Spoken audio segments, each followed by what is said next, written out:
नमस्कार मित्रों, मैं हूं दिव्यांश। स्वागत करता हूं आपका दिव्यांश बर्थडे यूट्यूब चैनल पर। अभी जो इससे पहले मैंने वीडियो बनाया था उसमें कुछ मिस्टेक्स थी, पीडीएफ में ही मिस्टेक्स थी, तो उसको मैंने इम्प्रूव किया और ये मैं दोबारा से अभी इस टाइम पर वीडियो को बना रहा हूं। तो ये हमारा एरर का प्रैक्टिस सेट है।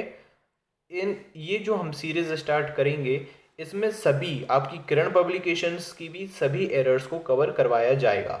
तो आपको मैं अलग से किरण नहीं करवा के मैं इसमें से कुछ एक्स्ट्रा क्वेश्चंस भी हैं, जैसे एसपी बख्शी के बुक के कुछ थोड़े बहुत आर एस अग्रवाल के, इन सभी के क्वेश्चंस इसमें इंक्लूड कर लिए जाएंगे। यदि आपको ये सीरीज़ अच्छी लगे तो आप मुझे कमेंट में बताइएगा, जिससे मैं इस सीरीज़ को आगे कंटिन्यू करूँगा। अदरवाइज़ इस सीरीज़ को हम स्टॉप कर देंगे। ठीक है, तो मैं चाहता हूँ आपका फीडबैक मैं इसलिए लेता हूँ क्योंकि वैसे तो मैं अपने हिसाब से पढ़ाना चाहता हूँ आपको, लेकिन आपके कमेंट्स आते हैं सर किरण करवाइए, एमबी पब्लिकेशन करवाइए, एसपी बख्शी करवाइए। तो उन सबको एक साइड में रख के मैं एक साथ इन्हें बनाने की कोशिश कर रहा हूँ, जिससे आप सभी की प्रॉब्लम सॉल्व हो जाए। तो स्टार्ट करते हैं हम आज का पहला एरर। तो देखिए आप, पहला एरर जो हमें दिया हुआ है, देखिए, we discussed about the problem so thoroughly on the eve of the examination. हमने जो समस्या थी उसको हमने डिस्कस किया एग्ज़ाम के स्टार्टिंग में या एग्ज़ाम के समय। That I found it very easy to work it out, जिससे कि हम इसका आराम से इसे सॉल्व कर सके और इस पर काम कर सके। तो मैंने आपको बताया है कि जब भी डिस्कस वर्ब होती है उसके साथ हम किसी भी प्रकार की प्रीपोजिशन का प्रयोग नहीं करते। इसमें डिस्कस के साथ अबाउट का प्रयोग किया गया है, जो कि गलत है। अगर आपने मेरी प्रीपोजिशन का पार्ट नहीं देखा, फिक्स्ड प्रीपोजिशन का, तो मैं डिस्क्रिप्शन में प्लेलिस्ट का लिंक दे दूंगा, आप वहां जाके प्लेलिस्ट देख सकते हैं। मेरी फिक्स्ड प्रीपोजिशन की वीडियोस आप देख सकते हैं। तो मैंने आपको बताया था कि डिस्कस और डिस्क्राइब, इन दोनों के साथ में हम अबाउट का प्रयोग नहीं करते। Okay, clear. नेक्स्ट देखिएगा, an Indian ship laden with merchandise got drowned in the Pacific Ocean. एक भारतीय जहाज लेडन यानी क्या होता है, लोडेड। लोड यानी क्या होता है, भरा हुआ होना। ठीक है, लेडन विथ यानी क्या होता है, लोडेड विथ। ठीक है, लोडेड विथ मर्चेंडाइज यानी क्या होता है, सामान। जो भी लोडिंग का सामान होता है उसमें कुछ भी हो सकता है, जो आप भरते हैं, शिप जो जाते हैं सामान को लेकर, उससे भरा हुआ था। Got drowned in the Pacific Ocean, Pacific Ocean में डुबा दिया गया। अब देखिए, किसी के द्वारा डुबा दिया तो जाएगा नहीं, पैसिव में हम इसको बनाएंगे नहीं, हम सिंपल प्रयोग करेंगे इसमें सैंक का, SANK। देखिए मैं बता देता हूं आपको, ड्रोन क्या होता है। देखो, ड्रोन यानी हो जाएगा डूब जाना। ड्रोन का प्रयोग किया जाता है इंसान का, किसी व्यक्ति, किसी सजीव का। जब ये लोग पानी में डूब जाते हैं तो इसके लिए हम ड्रोन का प्रयोग करते हैं। जबकि कोई निर्जीव चीज होती है तो वह पानी के अंदर सिंक करती है। जो निर्जीव चीज होती है, जैसे कि आपका शिप हो गया, मर्चेंडाइज यानी कि सामान हो गया, ये पानी में डूब गया, इसका मतलब ये सिंक हो गया। यदि इंसान, पैसेंजर इसमें अगर होते तो वो ड्रोन होते। ठीक है, तो इसमें हम सिंक की सेकेंड फॉर्म सैंक का प्रयोग इसमें हम करेंगे। क्लियर है आपका। ठीक है, नेक्स्ट देखते हैं, I could not put up in a hotel because the boarding and lodging charges were exorbitant. मैं होटल में नहीं ठहर सका क्योंकि वहाँ की जो बोर्डिंग एंड लॉजिंग, जो रहने खाने का जो खर्चा था, वो ज़रूरत से ज़्यादा था। एग्जॉर्बिटेंट यानी क्या होता है, ज़रूरत से ज़्यादा होना। तो यहाँ पर गलती है, put up in. Put up in गलत फ्रेज होती है, फ्रेजल इसकी फ्रेज होती है पुट अप एट, यानी कि होता है stay at. Put up at का मतलब होता है ठहरना। तो यहाँ पर गलती है आपकी पुट अप इन की, फ्रेजल वर्ब की इसमें गलती है। तो आप क्या लगाओगे इसमें, put up at a hotel. Okay, clear. Next देखते हैं हम, the Indian radio which was previously. भारतीय रेडियो जो पहले controlled by the British rulers, जो पहले ब्रिटिश रूलर्स के द्वारा कंट्रोल किया जा रहा था, जो अंग्रेज लोग थे उनके द्वारा कंट्रोल किया जा रहा था, is free now from the narrow wastage interest. अब वह ब्याज से मुक्त हो चुका है। ठीक है, तो यहाँ पर जो गलती है वो है आपकी नाउ की। देखिए, इज फ्री नाउ नहीं, इज नाउ फ्री, वह अब फ्री है। तो यहाँ पर आप करोगे इज़ नाउ फ्री, क्योंकि फ्री के साथ में हम फ्रॉम प्रीपोजिशन का प्रयोग करते हैं, तो आपको नाउ को पहले लाना पड़ेगा, मतलब कि हेल्पिंग वर्ब के बाद में लाना पड़ेगा। Is now free from the narrow vested interest. Okay, next देखते हैं हम। If I had known this yesterday I will have helped him. आपको पता होना चाहिए कि इफ़ हैड बराबर क्या होता है, वुड हैव। ये कंडीशनल सेंटेंस है, तो इसमें ये देखिए यहाँ पर इफ़ हैड लगा हुआ है, तो हम किसका प्रयोग करेंगे इसमें, वुड हैव का इसमें प्रयोग करेंगे। ठीक है, नेक्स्ट आ जाते हैं हम, नेक्स्ट देखते हैं। नेक्स्ट है आपका A lot of travel delay is caused due to the inefficiency and lack of good management on behalf of the railways। इसका ये मतलब है कि आजकल जो ट्रैवल डिले हो रहा है, ठीक है, वो किसके कारण से हो रहा है, जो रेलवे लोग हैं, रेलवे के जो अधिकारी हैं या रेलवे का जो डिपार्टमेंट है, उसकी लापरवाही, इनएफिशिएंसी यानी अदक्षता, लैक यानी कमी, गुड मैनेजमेंट अच्छे मैनेजमेंट की कमी के कारण। तो यहाँ पर जो प्रयोग किया गया है ऑन बिहाफ ऑफ, इसका मतलब होता है ऑन बिहाफ ऑफ। जैसे कि मान के चलिए कि मुझे गवर्नमेंट कोई अवार्ड देना चाहती है, लेकिन मैं उपस्थित नहीं हूँ, तो अगर मेरे भैया हैं, अगर वो अवार्ड लेने के लिए जाते हैं, तो बोलेंगे, तो मैं बोलूँगा कि वो मेरे बिहाफ पर, ऑन माई बिहाफ वो अवार्ड लेने के लिए गए हैं। तो मैं नहीं गया, कौन गया है, वो लेने के लिए गए हैं, भैया लेने के लिए गए हैं। अब यहाँ पर जो ट्रेवल डिले हो रहा है वो तो रेलवे के कारण ही हो रहा है, किसी और के कारण नहीं हो रहा। तो यहाँ पर ऑन बिहाफ ऑफ की जगह पे on the parts of, on the parts of का प्रयोग किया जाएगा। मतलब कि किसकी तरफ से हो रही है जो गलतियां हो रही हैं, रेलवे के पार्ट्स की, मतलब जो रेलवे का मैनेजमेंट है, रेलवे का डिपार्टमेंट है, उसकी तरफ से गलती हो रही है। तो ऑन बिहाफ ऑफ का प्रयोग नहीं किया जाएगा, on the parts of the railway का प्रयोग किया जाएगा। ठीक है, नेक्स्ट देखना। One of the members expressed doubt if the minister was an atheist. जो सदस्य थे उनमें से एक ने अपना डाउट बताया कि जो मिनिस्टर हैं वो कैसे हैं, एथीस्ट मतलब कि नास्तिक हैं। तो आप देखिए इसमें तो है नो एरर, लेकिन मैं आपको एक कॉन्सेप्ट बताता हूँ यहाँ पर। देखिए जब भी हम डाउट का प्रयोग करते हैं, DOUBT, एक होता है डाउट यानी होता है संदेह, इसके साथ हमेशा इफ या वेदर का प्रयोग किया जाता है, इफ या वेदर का प्रयोग किया जाता है डाउट के साथ। यदि नो डाउट लिखा हुआ है, अब इसके अपोजिट देखते हैं हम। यदि नो डाउट यानी कि संदेह ना होना, यदि नो डाउट लिखा हुआ है, नो डाउट लिखा हुआ है, तब हम इसके साथ दैट का प्रयोग करते हैं। जैसे कि देखिए यदि मुझे किसी चीज़ पर डाउट है, तो मैं उसको कंफर्म तो नहीं बोल सकता ना, दैट का प्रयोग किया जाता है कन्फर्मिटी बताने के लिए, निश्चितता को बताने के लिए। जैसे कि अगर मैं श्योर हूँ तो आई एम श्योर दैट, या I have no doubt that. ठीक है, लेकिन यदि मुझे डाउट है, आई एम नॉट श्योर, तो मैं इफ का प्रयोग करूंगा। ऐसे ही आई हैव डाउट, तो मैं इफ का प्रयोग करूंगा, या I am in doubt if का प्रयोग किया जाएगा। तो यहाँ पर इफ का प्रयोग किया गया है, जो कि बिल्कुल सही है। यदि आप इसको इंटरनेट पर देखोगे, गूगल करके देखोगे, तो यहाँ पर आपको बताया जाएगा कि इसमें दैट का प्रयोग किया जाएगा, जबकि वो गलत है। जब यदि आप डाउट में हो तो आप उसके साथ दैट का प्रयोग नहीं कर सकते। ओके, क्लियर है। नेक्स्ट देखिएगा आप। I have got my MSc degree in 1988।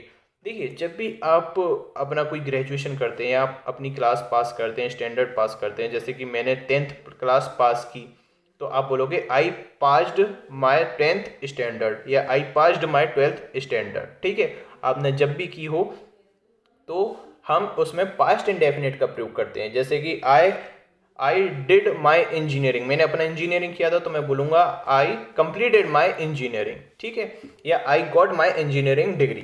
तो यहाँ पर आपको आई गॉट का प्रयोग करना पड़ेगा, आई हैव गॉट का प्रयोग नहीं किया जाएगा। क्लियर है। नेक्स्ट देखना। हैविंग रिसीव्ड योर लेटर, तुम्हारा लेटर प्राप्त कर चुकने के बाद, प्राप्त होने के बाद, दिस मॉर्निंग, आज सुबह तुम्हारा लेटर प्राप्त होने के बाद, we are writing to thank you for the same, हम आपको थैंक यू लिखेंगे। ठीक है, इसके रिप्लाई में हम आपको थैंक यू लिखेंगे। तो आपको पता होना चाहिए कि जो कंटिन्यूस टेंस होता है, वी आर राइटिंग, ये फ्यूचर का भी अर्थ देता है। जैसे कि I am going to Gwalior या I will go to Gwalior, दोनों का एक ही मतलब होता है। तो यहाँ पर भी इसमें क्या हो जाएगी, नो एरर हो जाएगी, कोई गलती इसमें नहीं है। ठीक है, अगर वीडियो अच्छा लग रहा है तो लाइक कीजिए और चैनल को शेयर और अपने दोस्तों को बताना ना भूलिए। जितना हो सकता है आप मेरी वीडियोस को अपने स्टेटस पर, व्हाट्सएप की स्टेटस पर आप पोस्ट कर सकते हो, जिससे कि ज़्यादा से ज़्यादा लोग कनेक्ट होंगे और हमें ऐसे ही मोटिवेशन मिलता रहेगा। कल इंस्टाग्राम पर एक, मुझे नाम याद नहीं है, एक दोस्त का अच्छा कमेंट आया था, मुझे उससे बहुत मोटिवेशन मिला। Thanks a lot. जो अगर वो ये वीडियो देख रहे हो तो मुझे कमेंट कर देना। नेक्स्ट देखना आप, if if you lend him a book, यदि आप उसको बुक देते हैं, he will lend it to someone else, वह इस पुस्तक को किसी और को दे देगा, and never you will get it back, और आपको यह पुस्तक कभी नहीं मिलेगी। तो इसमें क्या गलती है, इसमें है एडवर्ब की गलती। देखिए नेवर यू विल दिया हुआ है, जबकि यहाँ पर होगा you will never get it back, आप इसे कभी प्राप्त नहीं कर सकते। जैसे कि मैं तुमसे कभी नहीं मिलूंगा, तो मैं क्या बोलूंगा उसको, I will never meet you, I will never met you, I will never meet you.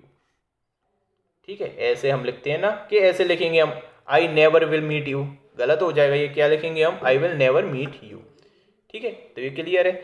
Next देखना, according to the Bible it is meek and humble who shall inherit the earth. Bible के अनुसार जो ये पृथ्वी है वो किन लोगों के द्वारा अभी तक चल रही है, वो हैं जो सीधे साधे मासूम भोले वाले लोग हैं और हम्बल विनम्र लोग हैं। ठीक है, लोगों की बात कर रहे हैं। तो आप यहाँ पर देखिएगा, it is meek and humble, ये एडजेक्टिव अकेले लिखे हुए हैं, यहाँ लोगों की बात नहीं हो रही। जबकि ये बताना चाह रहा है इनहेरिट, इनहेरिट कौन करेगा, इंसान ही करेगा या पक्षी करेंगे। ठीक है, तो एक कॉन्सेप्ट होता है जो मैं आपको आर्टिकल में बताऊंगा। जैसे कि देखिए पुअर, पुअर क्या होता है आपका एडजेक्टिव, पुअर यानी क्या होता है गरीब। लेकिन यदि आप पुअर के पहले दा का प्रयोग कर देंगे, यदि आप पुअर के पहले दा का प्रयोग कर देंगे तो इसका मतलब हो जाता है पुअर पीपल, यानी कि ये पूरे लोगों की कम्युनिटी के बारे में बात करने लगता है। ठीक है, पुअर पीपल। ऐसे ही यदि डीफ की बात करें, यदि हम उसके आगे दा लगा देंगे तो पूरी कम्युनिटी बताएगा। यदि हम ब्लाइंड अंधे की बात करें, अगर उसके आगे हम दा लगा देंगे तो पूरी कम्युनिटी की बात करेगा। ऐसे ही मीक यानी क्या होता है, सीधे साधे भोले वाले इंसान। तो यदि मैं इसके पहले दा लगा दूंगा तो ये मीक पीपल की बात करने लगेगा। ऐसे ही हम्बल के अगर पहले मैं दा लगा दूंगा तो ये विनम्र लोगों की बात करने लगेगा। तो यहाँ पर यही गलती है कि आपको इनको एडजेक्टिव को आपको इंसानों के रूप में बदलना है, तो आपको यहाँ भी it is the meek and the humble लगाना पड़ेगा। ठीक है, नेक्स्ट देखिएगा आप, do the roses in your garden, do the roses in your garden smell more sweetly than those in ours. ठीक है, देन दोज इन आवर्स, क्या आपके गार्डन में जो फूल हैं उनकी सुगंध हमसे ज़्यादा, हमारे जो गार्डन में फूल लगे हैं उनसे ज़्यादा मीठी है। तो सबसे पहले आप देखिए, ये लिंकिंग वर्ब है स्मेल। स्मेल क्या होता है, सूंघना या खुशबू आना। स्मेल क्या होती है, कोपुला वर्ब या लिंकिंग वर्ब। ये ऐसी वर्ब होती हैं जिनके बाद में एडजेक्टिव का प्रयोग किया जाता है। नॉर्मली क्या होता है, देखिए क्रिया की जो विशेषता है वो है क्रिया विशेषण बताता है, यानी कि एडवर्ब बताती है। लेकिन जो कोपुला वर्ब की विशेषता है वो एडजेक्टिव बताते हैं। जब मैं आपको करवाऊंगा एडवर्ब्स तो इनके बारे में आपको डिटेल में समझाऊंगा। तो स्मेल, इसमें स्मेल हो गया, फील हो गया, अपीयर हो गया, ठीक है, लुक हो गया, टेस्ट हो गया, लुक टेस्ट। जैसे कि मैं बोलूं कि शक्कर मीठी लगती है जब हम उसे टेस्ट करते हैं, तो मैं लिखूंगा उसको आपको शुगर टेस्ट्स स्वीट, ना कि स्वीटली, शुगर टेस्ट्स स्वीट। तो यहाँ पर आप देखिए, यहाँ कंपैरिजन बताया जा रहा है कि आपके घर के रोज़ और मेरे घर के रोज़। तो यहाँ पर मोर स्वीटली की जगह पे हम स्वीटर का प्रयोग करेंगे, स्वीट, स्वीटर, स्वीटेस्ट। तो आप इसमें किसका प्रयोग करेंगे, स्वीटर का प्रयोग करेंगे। क्लियर है, तो इसमें गलती हो जाएगी, मोर स्वीटली के स्थान पर आप मोर स्वीटली के स्थान पर आप स्वीटर का प्रयोग करेंगे। नेक्स्ट देखना, block of residential flats are coming up near our house.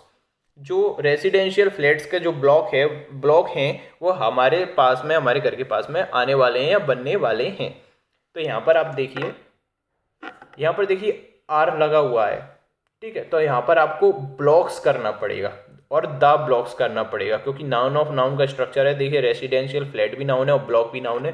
तो जब दो नाउन ऑफ से जुड़े होते हैं तो पहले वाले नाउन के पहले द का प्रयोग किया जाता है। तो यहाँ पर आप करोगे द ब्लॉक्स ऑफ, ठीक है, द ब्लॉक्स ऑफ। नेक्स्ट देखिएगा, you can get all the information that you want in this book. आप इस बुक में उन सभी इंफॉर्मेशन को प्राप्त कर सकते हैं जो आप चाहते हैं। तो बिल्कुल सही लिखा हुआ है, देखिए you can get all the information, आप वो सभी इंफॉर्मेशन प्राप्त कर सकते हैं इन दिस बुक, इस बुक में जो आप चाहते हैं। That you want, no error, इसमें क्या है, नो एरर। यदि आप गूगल मारोगे तो इसमें भी आपको ये दैट को हटा दिया गया है। देखिए दैट को आप हटा दोगे तब भी सही है, दैट लगा है तब भी सही है, ठीक है। एरर में हम इनको गलत नहीं मान सकते। नेक्स्ट देखना, the students were awaiting for the arrival of the chief guest. जो विद्यार्थी हैं वे चीफ गेस्ट के आने का इंतजार कर रहे हैं। तो देखिए अवेट यानी होता है इंतजार करना, इसका मतलब होता है वेट फॉर। तो देखिए वेट के साथ हम फॉर का प्रयोग करते हैं, जबकि अवेट के साथ हम किसी भी प्रीपोजिशन का प्रयोग नहीं करते। तो इसमें से हम फॉर को हटा देंगे। नेक्स्ट देखिएगा, 60 miles are a good distance, या किलोमीटर आप मान लीजिए। जैसे अगर मैं बोलूँ आपसे कि 60 किलोमीटर की या 6 किलोमीटर की जो डिस्टेंस होती है, दूरी होती है, वह ज़्यादा बड़ी नहीं मानी जाती। तो देखिए नहीं मानते हैं, ज़्यादा अच्छी नहीं होती है।